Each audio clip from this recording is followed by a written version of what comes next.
जय श्री बालाजी महाराज। बाबा के सभी भक्तों को जय श्री राम।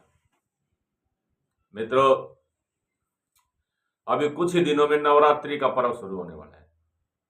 अभी 30 तारीख को। ज्यादातर नवरात्रि में हम माता रानी की पूजा करते हैं क्योंकि वो माँ है, सबका भला सबका कल्याण करने वाली। लेकिन हमारे बहुत से मित्र, बहुत से साधक ऐसे भी हैं जिनके इष्ट देव हनुमान जी हैं और वो हनुमान जी को बहुत ज्यादा मानते हैं। तो एक सवाल और भी आता है, कोई लोग पूछते भी हैं, क्या हम हनुमान जी की पूजा कर सकते हैं 9 दिनों में? तो मित्रों, आपके लिए एक बहुत ही अच्छा समय और बहुत ही अच्छा मौका है हनुमान जी को प्रसन्न करने का और साथ ही हनुमान चालीसा को सिद्ध करने का। वैसे तो हनुमान चालीसा स्वयं में एक सिद्ध महामंत्र है। आप उसमें देखेंगे कि हनुमान चालीसा में जितने भी दोहे हैं वो एक मंत्र ही है और वो स्वयं में सिद्ध है। लेकिन फिर भी हमें अपने लिए, खुद के लिए उन्हें सिद्ध करने की आवश्यकता होती है। तो आपके लिए बहुत अच्छा मौका है ये नवरात्रि का पर्व, माता रानी के 9 दिन, क्योंकि इन 9 दिनों में हम हनुमान जी की ये साधना कर सकते हैं, हनुमान जी के हनुमान चालीसा को सिद्ध कर सकते हैं या फिर हनुमान चालीसा से अपनी समस्याओं से छुटकारा पा सकते हैं। आप 9 के 9 दिन हनुमान जी की पूजा करें, साधना करें, क्योंकि माता रानी को हनुमान जी बहुत प्रिय हैं। वो उनके सेवक हैं, उनकी सेवा करते हैं, उनके आगे चलते हैं झंडा लेकर। और हनुमान जी को भी मेरी माई रानी बहुत ज्यादा प्रिय है और वो बहुत खुश होते हैं।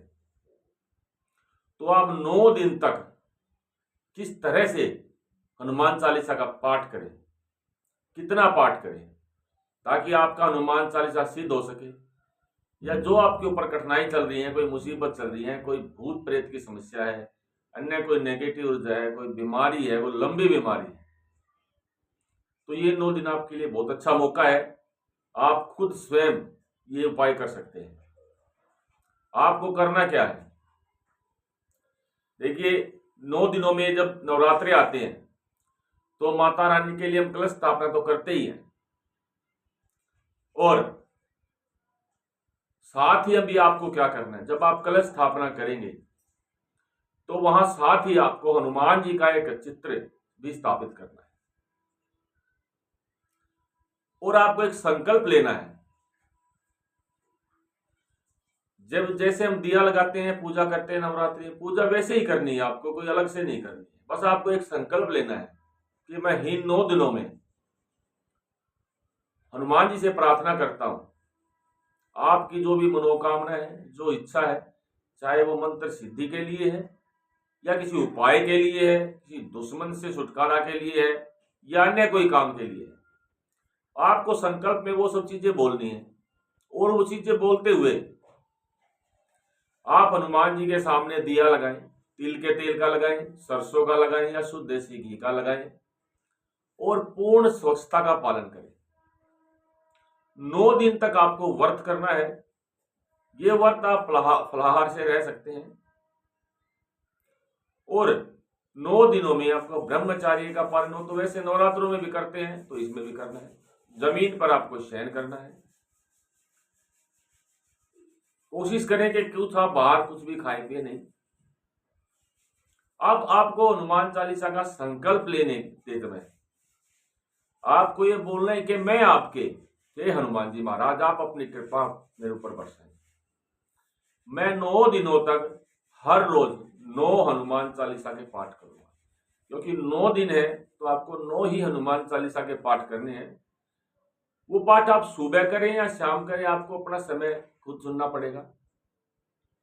आपको 9 हनुमान चालीसा के पाठ करने हैं, लेकिन ये पाठ करने के साथ आपको पाठ करने से पहले श्री राम स्तुति करनी है या श्री राम नाम की एक माला का जाप करना है।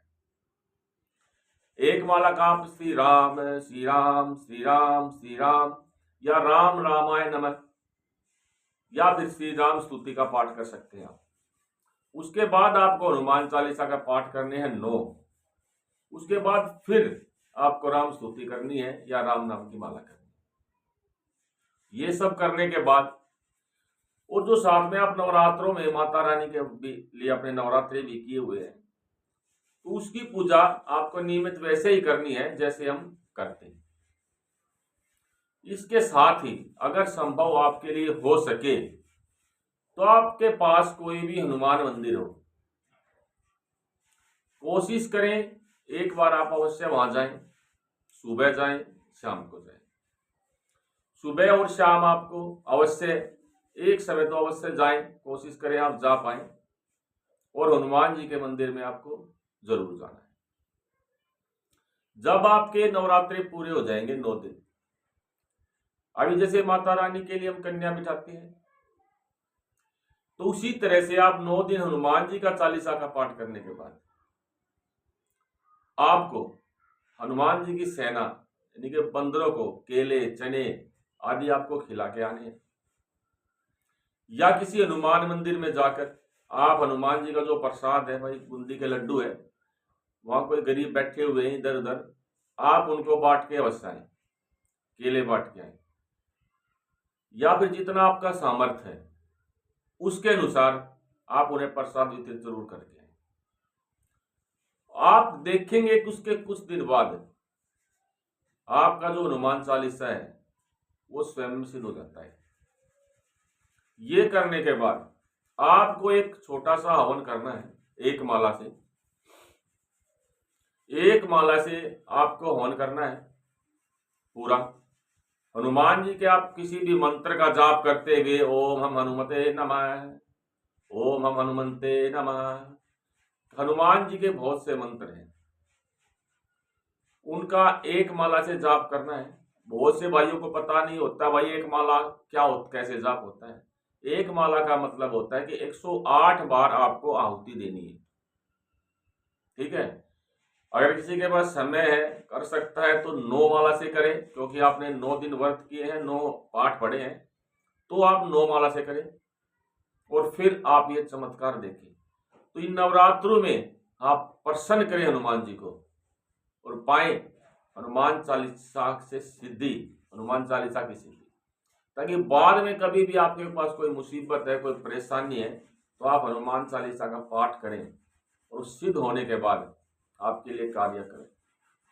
और समय समय पर जैसे ग्रहण है, होली है, दिवाली है या पूर्णिमा है, तो हनुमान चालीसा का पाठ अवश्य करें। 9 की संख्या में ही उसको जागृत करने के लिए, ताकि वो जागृत होता है। तो करें प्रसन्न आप हनुमान जी को इन नवरात्रों में और अपने नवरात्रों को सफल बनाएं। मेरे सभी मित्रों को जय श्री राम, जय श्री बालाजी महाराज। बाबा की कृपा पर बने।